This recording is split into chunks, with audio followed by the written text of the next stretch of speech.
Hey, everybody, this is Doug. Welcome back to Words of Faith. We are in week 27. This is day 3, and we're continuing to take a look at this topic of appropriate conditioning to accomplish our goals. And yesterday, we took a look at the first 3 of many mistakes that I made training for my first 10K run. And so they are no training data, a lousy strategy, and taking a shortcut. Well, let's take a look at the rest of the reasons that was such a miserable experience and such a poorly executed plan for conditioning. So the fourth mistake that I made was lack of information about the course. I never even considered driving it to see where the mile markers were and if there are any hills. Heck, I was lucky to get there in time for the starting gun. So I ended up being emotionally beaten down by how far it was between mile 3 and mile 6. And by the end, the final 0.2 miles of the 6.2, that was an absolute heartbreaker.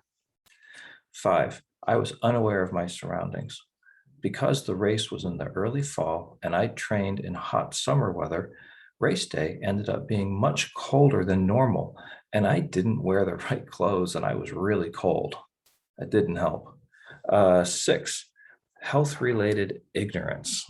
I had no concept of hydration at that point, and I ran the whole race without even thinking of drinking any water, so I suffered even more. That was totally unnecessary.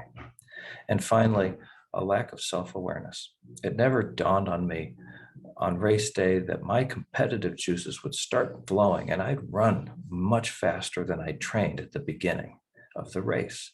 And so I burned my limited endurance even more quickly.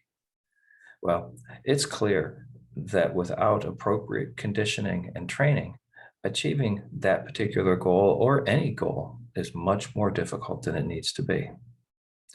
Here's our affirmations for today. I accurately evaluate what's going on. I am prepared and informed. My education and knowledge is top-notch. And here's a question to think about as you go about the rest of your day. How can accurate, thought-out preparation help me today? How can accurate, thought-out preparation help me today? All right, this is Doug.